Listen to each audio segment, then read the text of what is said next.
Hey people, bit of a different vid from what I usually post, but I just thought I'd introduce myself and give you a bit of a rundown about me. And I don't like talking about me, so yeah, bear with me while I do this. My name's Tony Ann. I prefer Tony though. I'm 37 and I have 3 children, almost 10-year-old twins, and a 16-year-old daughter who lives overseas as of November last year. I've had the only way I like to describe it is a horrid life, full of trauma, surrounded by narcissists, and birthed into a bloodline of karmics, basically. It was a constant battle. My relationships were all violent, domestic violence. I'm not saying it's all the other person's fault. I've owned where I messed up back then, because I was fully into things I shouldn't have been getting into, as in substances and a lot of unhealed trauma. I am a recovering alcoholic. I haven't had a drink for over 9 months. And I've also had my dance with meth and other substances like acid, shrooms, pills, all that kind of stuff. Coke, crack, cocaine, heroin. I've never injected. Came pretty close to it around this time last year. I've been pretty quiet. I'm quite I guess people class me as a loner. I like being a loner. People and their energies overwhelms me kind of shit. I've always been gifted, and I used to try and numb my gifts with substances along with the trauma which I have dealt to. I'm not saying I'm perfect. I've done shit in my life where I've owned up to it. I've owned up to every single thing I have done wrong in my life. And this time last year I was full-fledged relapse on meth and alcohol. I have a rare form of epilepsy where I had a series of cluster seizures over a couple of days, and one of them, the 9-minute seizure, led into a stroke. So that's why my face is the side is a bit all weird and whatnot. Not that side, this side. And I had to give my children to their father, and that was really hard because it was a super abusive relationship. And the children didn't really have, the twins didn't really have a relationship with their father. And my eldest daughter went and decided to move overseas with someone that can be trusted with her and is providing her a life that I would never have been able to provide her.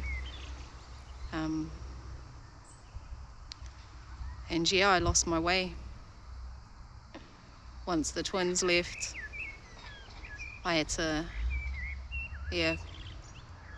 plan my funeral, which I decided I wasn't going to have one because I didn't want to.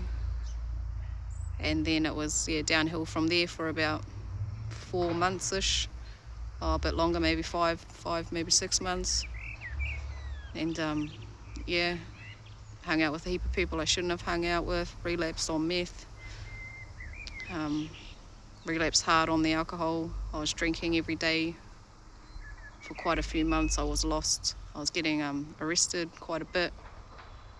I went to go kill some pedophiles, and shit got pretty messy. My bloodline,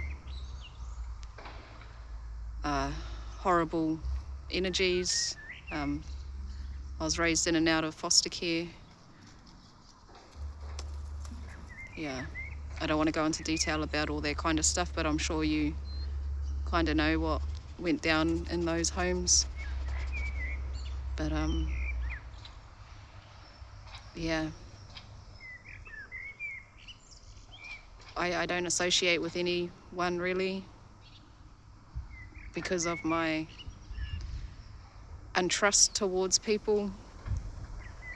But yeah, after my last relapse and when I started to clean myself up, it was my twins. I hitched down because they were in a town. It's about 5 hours away from where I was.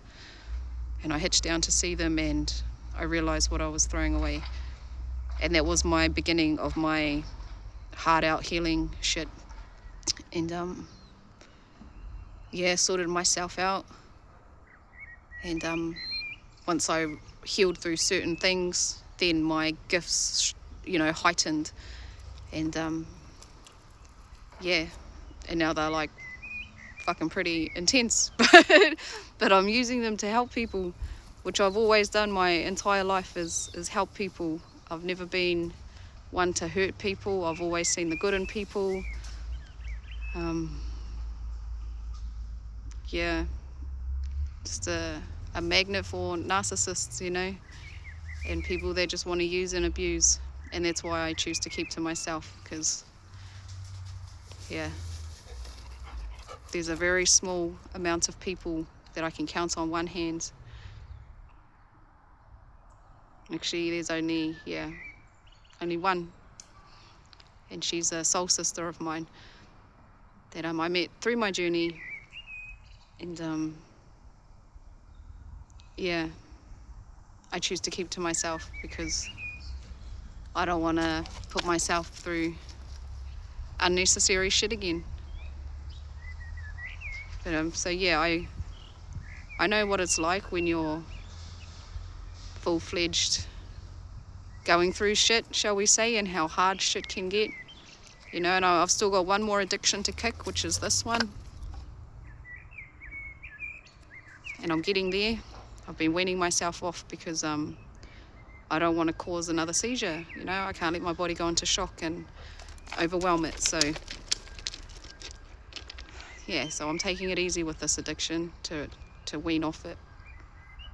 But there's lots of shit in between, like the gang stalking and all that kind of stuff. My life sounds like a fucking made up movie, and if I didn't have the receipts, no one would believe me. Even when I have the receipts, people still find it hard to believe because a lot of the shit is government agencies. But people on this path know, they know, But yeah, so that's a little bit about me. And if my past causes me to lose followers or whatever, I don't give a fuck, because I didn't do this journey for likes and numbers and all that kind of stuff. I just know the universe will put my reads in front of the people that need them at the time, But yeah, so it's a little bit about me. And on my Facebook page, there's a lot more about what I've been through, and my portal. I call her my portal, the woman that brought me into this realm. Yeah, and to cut a long story short about that one and my siblings, one's a dark witch, the other one is next fucking level. I went out after her too during my relapse, and gave her a taste of her own medicine. Anyway, that almost landed me in jail. But yeah, and my portal decided to live her rest of her life with her convicted pedophile fucking partner. So yeah. But anyway, yeah, it's a bit about me. Have a lovely day and keep on keeping on.